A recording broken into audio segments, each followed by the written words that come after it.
So I love being with all y'all. I know that's my Texas accent coming out. How many of you use the word y'all? Yes. How many of you, this is an honesty question, how many of you are familiar with all y'all? I love it because like when you try and explain this to people, y'all could be y'all, or it could be y'all. But just so there's no debate, all y'all means all y'all. So everybody say it with me, say all y'all. Awesome. So tonight, all y'all, we are going to have an encounter with Jesus Christ. Amen? So I wanted to just kind of share with you for a minute to lead us into this encounter because the main course is yet to come, and that's Jesus Christ. And he wants to spend time with you, and he wants you to come to him, and I want to see this happen because when Jesus comes face to face with anyone, lives are changed. We read about it in the scriptures, we know it in the stories of the saints, and we see it in your lives too. When Jesus Christ comes to his people, lives are changed. Now, I am from Texas, right? So like, finally somebody likes Texas here. But it's okay. It's okay, because I told the guys that like in the summer, I don't like being in Texas. It is too hot. It is too hot.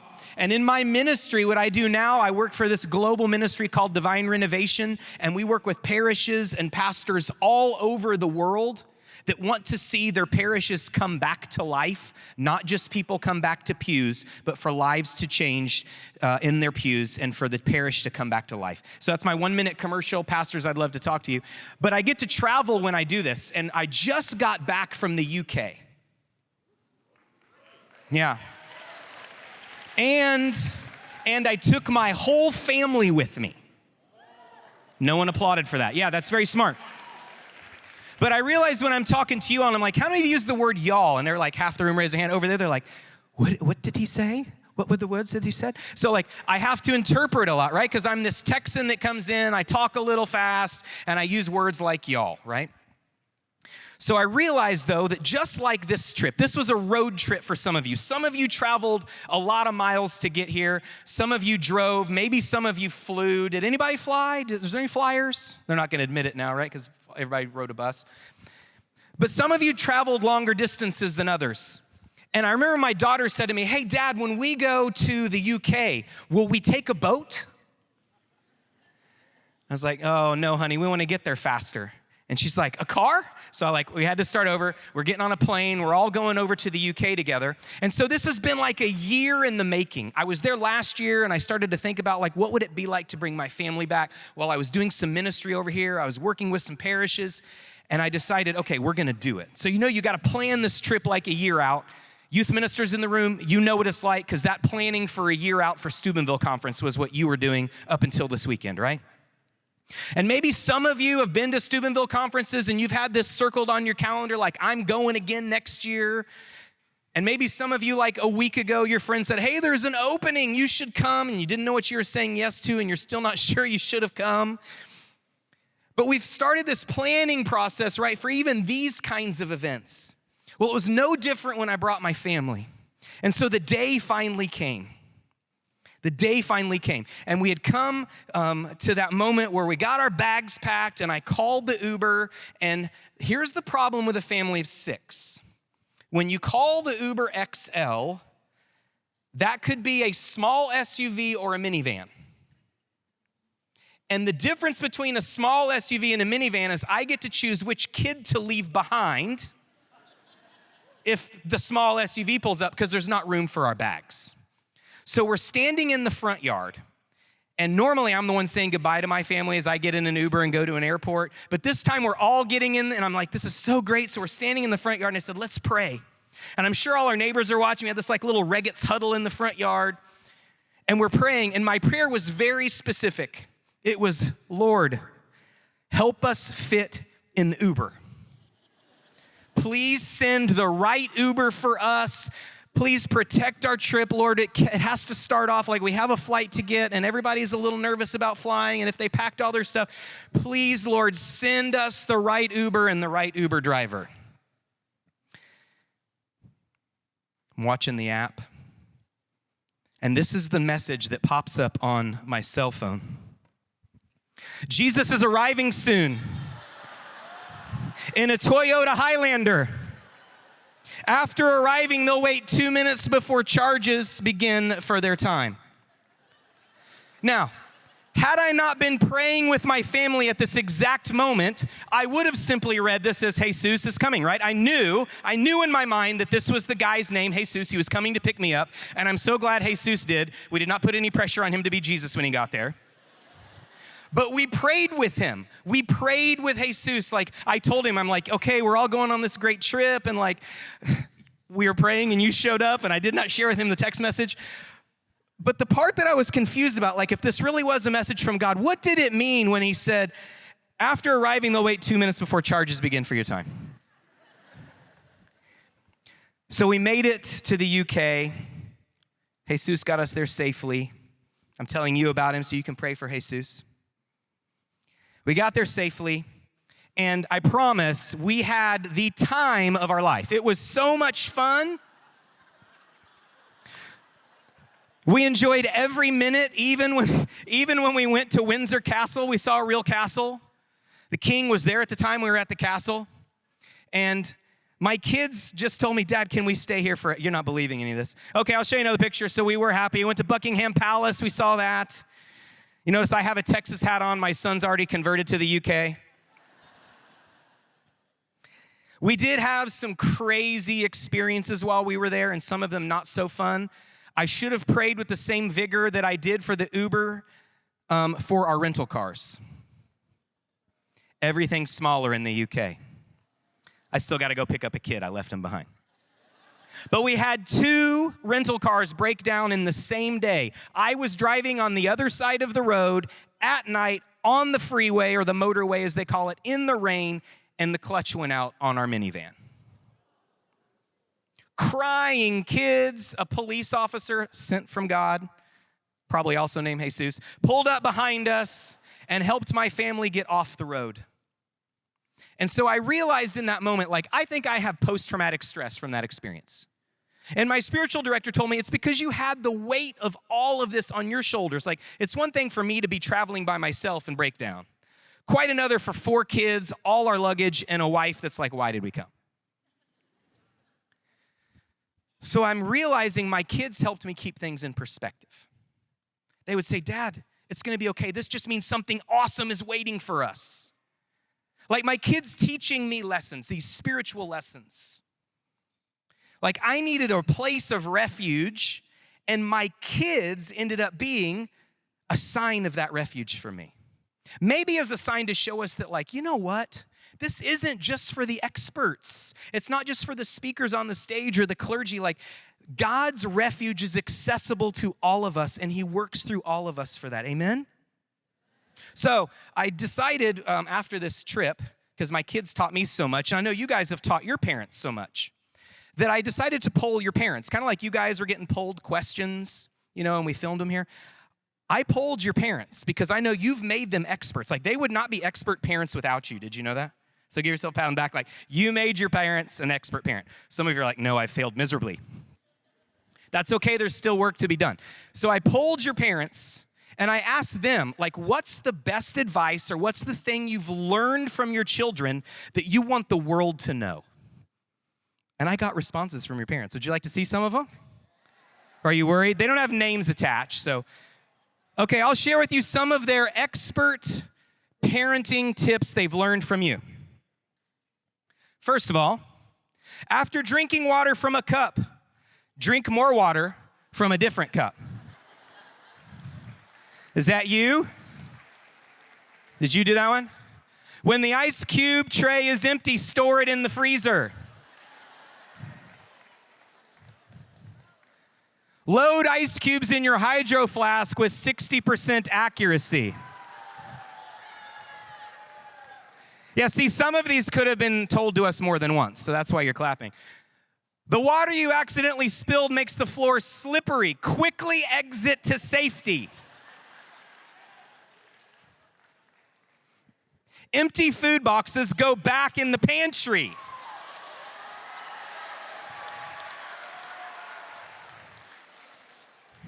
When the dishwasher is empty, put your dirty dishes in the sink.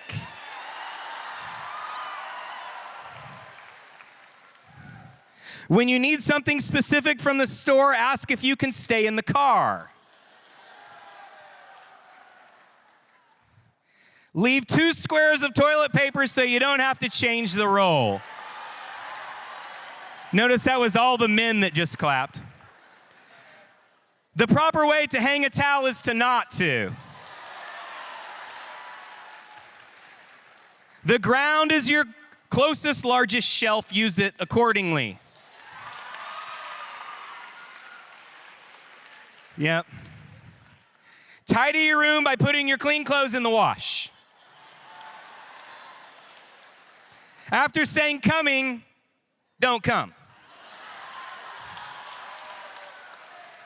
When you hear dinner, immediately start a lengthy activity like taking a nap. Did you see your greatest hits up there? Yeah. See, you made your parents experts. But what I love about this, right? What I love about this is it's helping us to see, like when my kids share with me some encouragement or a reminder about keeping things in perspective. Or even when we look at things like this, like your parents don't become experts without raising you. Sorry if you were the firstborn.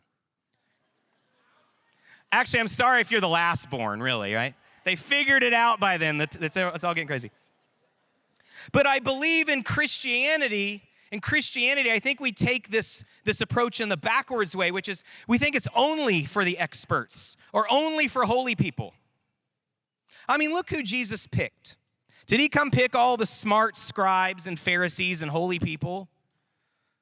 No, he came to the fringes. He came to the ragamuffins. He picked illiterate fishermen. He picked a tax collector. He picked the unassuming people. And this wasn't just because he saw something in them. I think it was also to show the world that he wants to be a refuge for everyone. See, Jesus makes us holy. He doesn't make us experts. It's not his goal to make experts. He makes us followers. He doesn't ask us to be the Messiah. Even a person in the scriptures like the woman at the well. You might have heard this story, but I'm gonna read it to you from the scriptures. This is from John's gospel. And the placement of this story is so interesting because it's right at the beginning of John's gospel. So in a sense, like the beginning of his ministry, his apostles are still figuring out. They're still like jockeying for position, right? Like asking who can sit on his right and who can sit on his left. And they're going to this place called Samaria. And it says at the very beginning that he had to pass through Samaria. Now, we don't know why he had to, but what we do know is there was a Jewish route that went around Samaria because these kind of regions were stacked. You had Galilee, Samaria, and Judea. Galilee, Samaria, and Judea. And if you were in Galilee, which is where Jesus was, they would go around Samaria to get to Judea. So at the beginning of this, when you hear me read it, it says, Jesus had to pass through Samaria. So any Jew reading this would be like, no, you didn't. Like you actually shouldn't have done that. We've created ways for you to not have to do that. But Jesus had a reason to go to Samaria. So let me just read this to you.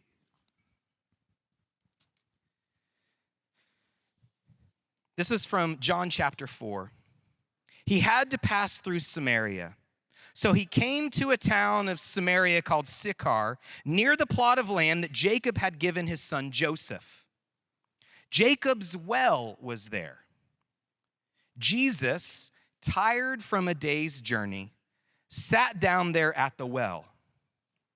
It was about noon. Jesus had to pass through Samaria. He goes at noon. He's tired. He sits down at the well. What do you think he probably wanted to do when he sat down at that well? Fall asleep, have a drink of water, do nothing. But he had to pass through there. So it couldn't have been to just rest at the well. A woman of Samaria came to draw water. Now we're figuring out why he had to pass through Samaria. Jesus said to her, "Give me a drink." So Jesus, probably thirsty himself, a Samaritan woman walks up at noon, and Jesus asks her for a drink. Now, if you know this story, it doesn't go very well. But let me just read that. He says, his disciples had gone into town to buy food. So it's Jesus alone with a woman at the well and a Samaritan woman. The Samaritan woman said to him, "How can you, a Jew, ask me, a Samaritan woman, for a drink? For Jews use nothing in common with Samaritans." Samaritans and Jews did not get along. They had pathways to avoid each other. Do you remember the story of the Good Samaritan? That's another example of why it was so crazy that the Good Samaritan came to someone that was not like him to help him on the road. So Jesus sits down at this well at noon. Why is the woman at the well at noon? She came to draw water. Well, if you live in the Holy Land, and I'm going to equate it to Texas for a minute just because it's the weather. There's other connections too. But if you lived in the Holy Land at the time, you don't go to the well at noon. You go with all of the other women in the morning. So why was this woman going at noon? And we know as we read the rest of the story that she was an outcast, that she had had a lot of broken relationships and marriages in her life. She's actually on her 5th husband. She went at noon to be isolated. She went at noon so her refuge would be being alone and unnoticed. Jesus had to pass through Samaria. Jesus answered her and said, "If you knew the gift of God and who is saying to you, 'Give me a drink,' you would have asked him, and he would have given you living water."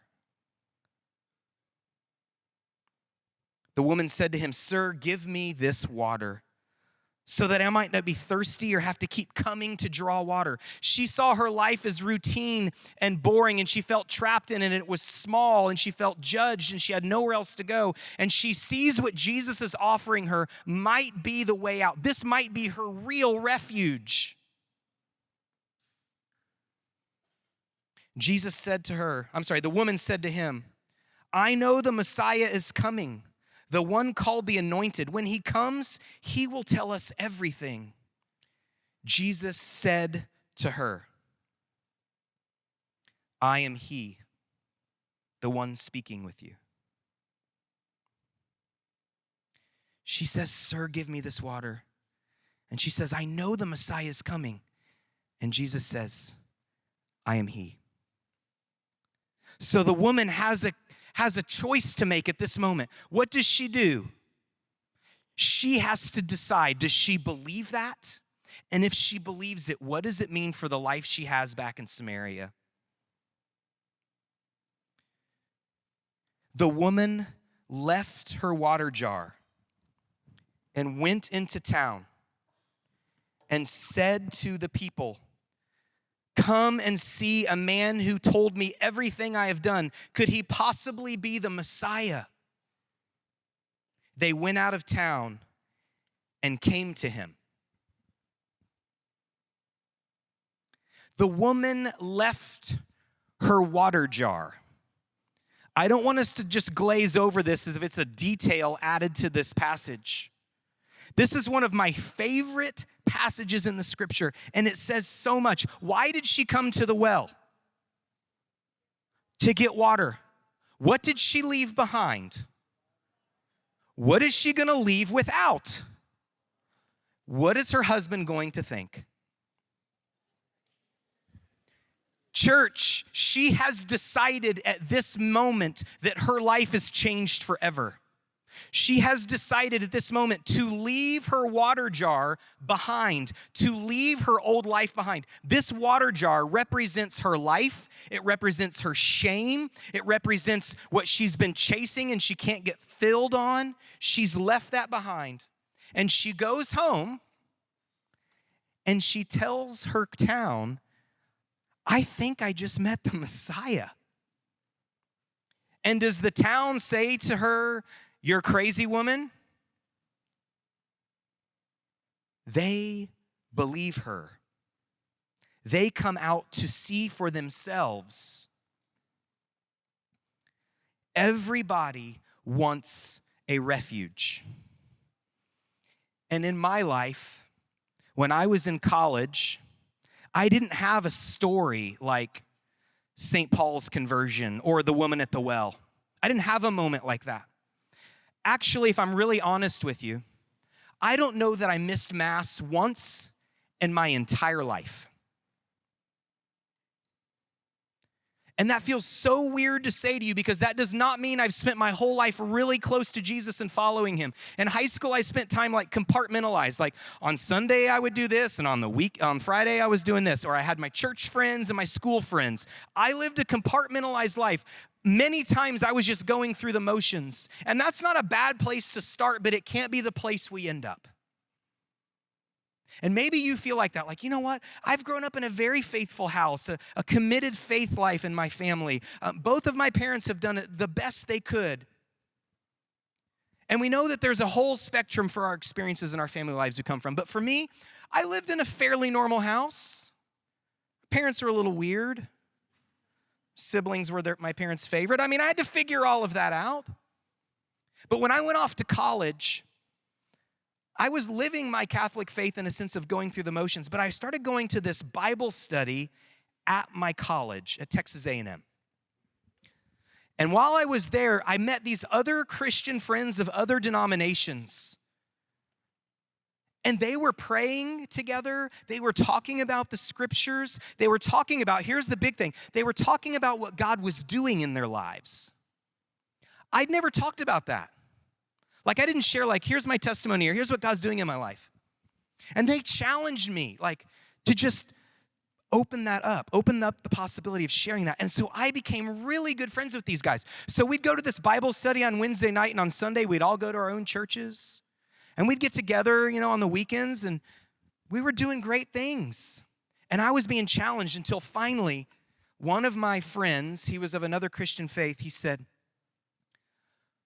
can I ask you a question? We've been friends for a while, and you're praying with us, and like, I see you have a desire for the Lord and growing in your faith. Why are you still Catholic?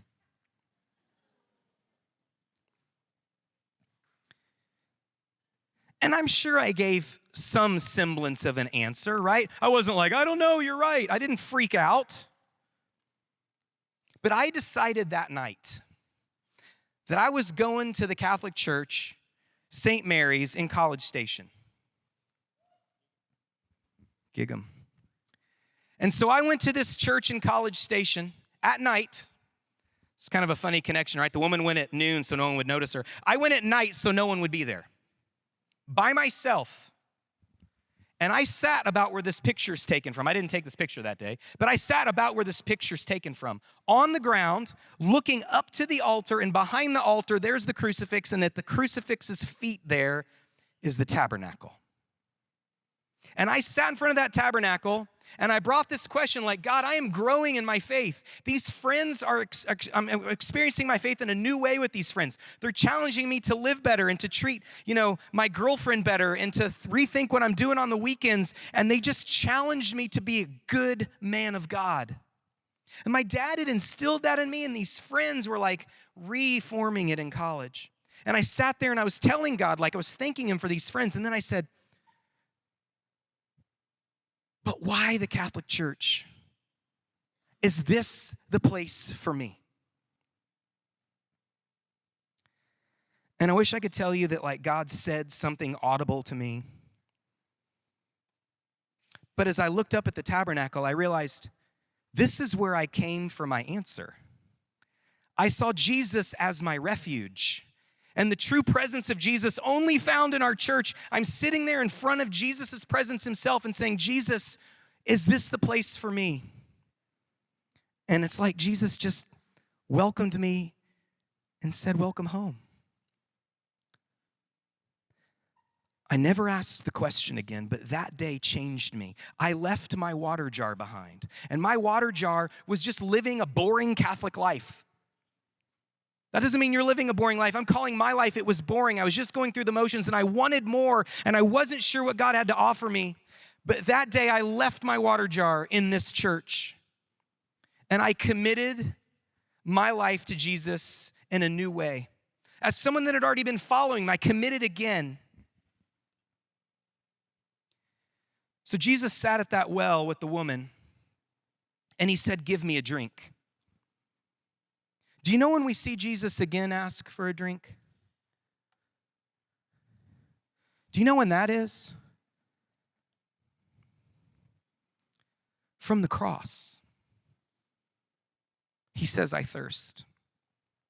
We have an account of the last 7 phrases that Jesus gave in the Gospels from the cross. This is one of them. One of the 7 things Jesus said was, I thirst. And there's others that he said too.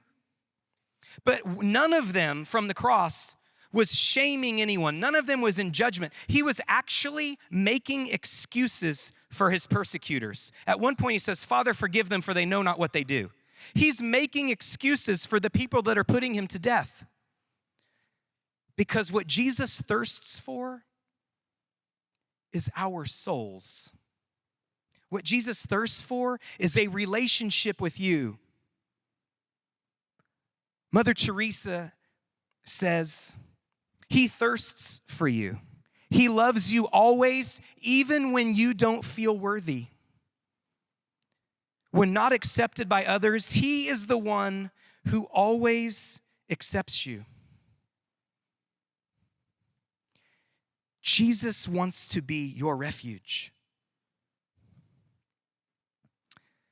Pope Francis, in his letter, Joy of the Gospel, had a reflection about the Samaritan woman. He said, the Samaritan woman became a missionary disciple immediately after speaking with Jesus. And many Samaritans come to believe in him because of the woman's testimony. And then he has a question, church, for you and me. If the Samaritan woman who had known Jesus for minutes could go back and help convert her town, what could he do with a guy like me that was going through the Catholic motions for the first 20 years of his life? What could he do with you because you showed up at a Steubenville conference? So here's the question he's asking you and me both. So what are you waiting for?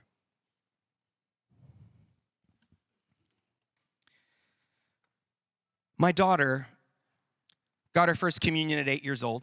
She's now 12. I went to her school after her first communion, and we got to pick up these little posters that they had done as they reflected on the Eucharist. And I just want to read this to you. If you're thinking still, I don't know, I'm not holy enough, I don't have it all figured out, I couldn't have answered any of those questions from earlier that we were doing, I just want my daughter to remind you how accessible Jesus is. Because at 8 years old, when I pulled this poster off the wall and I read it, I realized maybe I'm not doing so bad. But what I really realized is, you know what? God's working profoundly in an 8-year-old's life. What could he do in the life of a 16, 17, or 18-year-old? And here's what my daughter says. The Eucharist is an important way of remembering Jesus. It turns bread into his body and wine into his blood. It reminds us that God is in our life, being born in our hearts. God opens up his heart so we can see how holy he is. His love is like lying in the sunlight, knowing that nothing is in our way. The breeze feels like a cool hug that won't let go. God will be in us physically when we receive him at Mass, and we will be joyful. When I am asleep, I feel like he is holding my hand, dreaming the same dreams as me. Even though I don't see him, I can feel his love all the time. If we did not have the Eucharist, we would hunger and thirst for God. Are you kidding me? Now, partly this feels like a dad brag, but the other part is saying like, wait a minute, this should show us how accessible Jesus wants to be. He wants to show up at every altar in every church in all of your towns and be accessible to you. Jesus wants a relationship with you. He wants to be your refuge. If you've been following him for 5 minutes or 5 years, he wants to be your refuge. So what are we waiting for? Is tonight the night? Is this a moment for you to leave your water jar behind and expect Jesus to show you a life you never thought possible?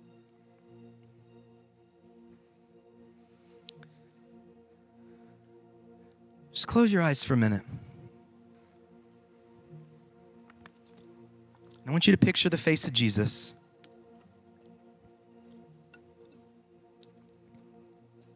As if he came to sit at your well tonight. And if he asked you for a drink, what would you say? Oh, no, Lord, you don't want a drink from me. Or would you give him a drink? And what would you ask him? What do you need from him? Because he wants to give you living water. And the trade-off isn't that you have to do something to earn this or get your life back together, but the trade-off is you have to leave your water jar behind in order to get the living water from him. Are you ready for that? And I know this room is full of people that have been following Jesus for years. Maybe you were like me, like you never thought you'd missed Mass. And we have priests in the room, we have youth ministers, we have parents, teenagers.